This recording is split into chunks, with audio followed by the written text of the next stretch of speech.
So lots of pomp and ceremony today, as you heard from Hannah, but the event was not without controversy. Some critics have said the Day of Honor was a bit disorganized and politicized. Was it an appropriate tribute to the troops, and is the government doing enough to support those who survived the war?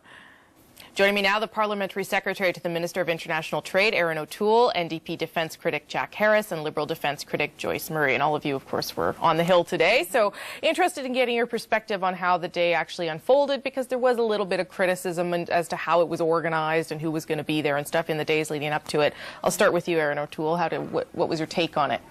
I think it was a moving ceremony, Rosie. I think, I had breakfast with one of the mothers of the fallen from my riding.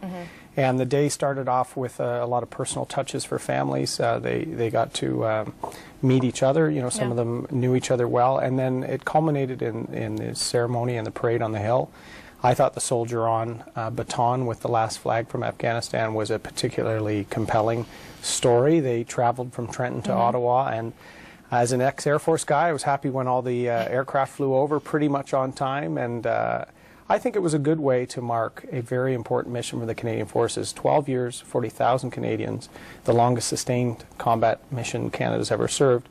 There's always going to be criticism. It's on Parliament Hill, the place of political criticism, but I think it was a moving ceremony. I thought Canadians could say thank you in a special way, and I'm happy our government I'll did. get you guys to weigh in a second, but you brought up the flag, so I should ask you now, because there was all this confusion in the last 24 hours about who was going to receive the flag. Was it going to be initially it was going to be the Prime Minister, then it was the Governor General, because people didn't think the Prime Minister should receive it.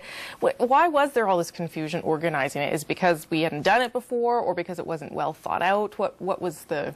I think it worked out perfectly. I think there was confusion because that's the first time we've done a National Day of Honor. Korean War veterans called their war the Forgotten War because Canada really never recognized it. So we've recognized it, and it was put together in a fairly short period of time. But parliamentarians, the most important role we have is deciding whether our men and women go into harm's way. So I thought it was appropriate to the top general, to the Prime Minister, and then to the Commander-in-Chief, the Governor-General. I thought it worked out nicely. Okay, Jack Harris, your take. I mean, I think Erin O'Toole at least is recognizing that it was done fairly quickly, so maybe that confusion is normal. There's more than that. I mean, I don't want to focus on the criticism, but the criticisms about the lead-up, it was hastily done. They never did really intend to have the government pay for the families to be here. There was, the criticisms are there, and some veterans were, quite conflicted over the whole thing. But, we have 40,000 men and women serving in Afghanistan for a long period of time. A National Day to honor them is welcome.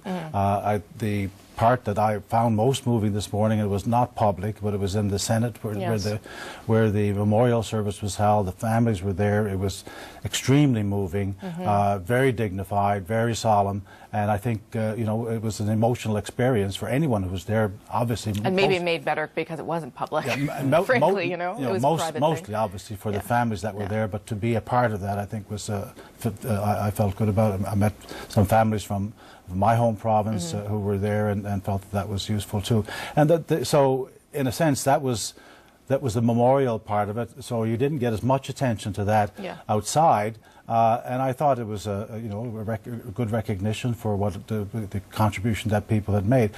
I did note one thing, though. I mean, there was not a lot of talk about the commitment, ongoing commitment to those. General Lawson being the exception, I believe. I didn't hear every word that the Prime Minister said, but General Lawson said that we will look after the needs of the people who served. Now he doesn't have anything to do with Veterans Affairs, so that could be a problem for him. But I think going forward, we've got to see that commitment that there's treating veterans with dignity, first of all, to start with, and then making sure that they have everything that they need. We're not there yet. And we'll talk to a couple of vets about that exact issue. Joyce Murray, after all was said and done, a good event, could have been better, hastily organized? Very good event.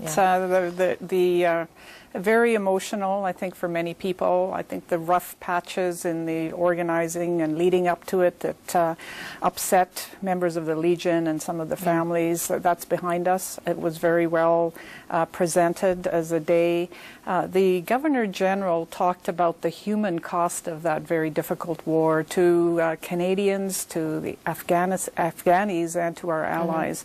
And I think that was what was so important about today, was bringing together people who really bore that human cost. So as well as acknowledging the 40,000 troops that were deployed to Afghanistan, it was the 158 who died in Afghanistan and their families that I think this was really for. And I want to say that the memorial ceremony was very special. Yeah. I have two children who were 21 and 23 when this war started, so I was there more as a mother than as a national defense critic, and could just feel the difficulty and the grief in the room, but a very wonderful ceremony. Well, we did on the show speak to Wendy Miller, the 2012 Silver Cross mother, yesterday, and she had some, tough words about how the government has treated her and her family after this. She says that she received a $2,300 overage pay for her son's funeral that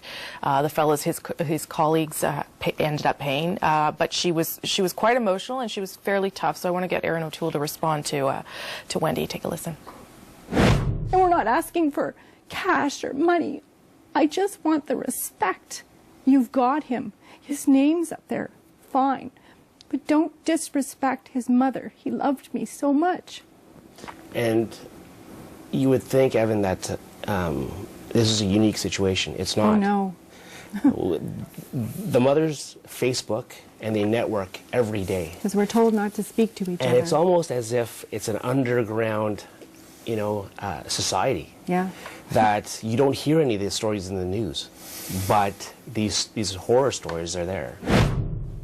So that's Wendy Miller and her husband Ray speaking. Erin O'Toole, she was speaking about the fact that she's not getting help to deal with her son's death, for instance, because that help goes to the spouse, and he didn't have a spouse.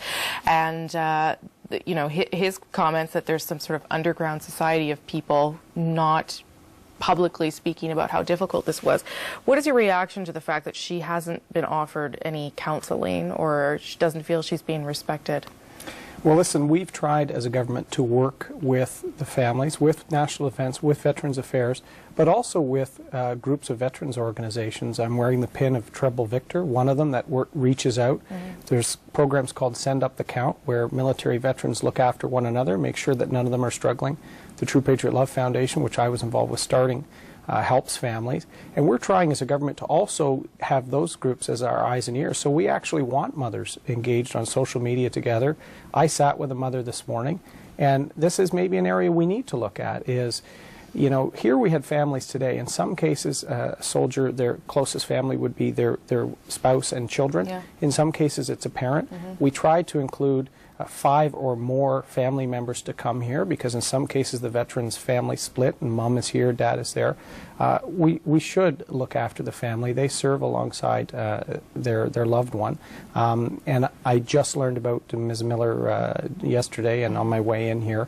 And we've got to fix. Anyone who feels that the government doesn't respect the sacrifice needs to know that that's not true. And I think part of the service today and the Day of Honor is to show that we recognize the sacrifice and the tremendous service, and we've always got to strive to do better, and that nobody should ever fall through the cracks. And when she says that we're not allowed to, we're told not to speak to each other, is there any truth to that they are told not to engage? I've never heard that. In fact, at the breakfast this morning, I sat with a mother of our fallen from Bowmanville, Daryl Caswell, and in some cases, she's returned to Afghanistan as part of one of the Canadian Forces trips, taking family members back to help heal. And there is a network. They know, some of the families of the fallen know one another. They support each other. Now there's social media, of course, so everybody can connect through Twitter and Facebook. We need to reach out if they're suffering. Well, I'll get your reaction. These are good words, but let's look at some of the problems that we've seen. Wendy Miller got a very bureaucratic response as to what the policy was, where the compassion was missing and is missing. We've got Sheila Fine's case where the suicide note for her son was held from the family for 14 months. That's still before we're waiting for the report, and the government won't even share the report with the family so they can comment on it as well as everybody else in the chain of command before the final report's out. There is a compassion gap here.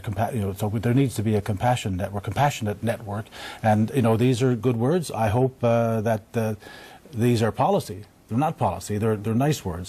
But we're still dealing with the fallout from Julian Fantino's breakout in front of veterans. So that has to change. From this day forward, that must change. Joyce, and then I'll let Aaron respond. So many quickly. times we heard today during the ceremonies, we will remember, and so we do need to remember this is not just a one-day recognition. It's 365 days of the year that we need to consider the families.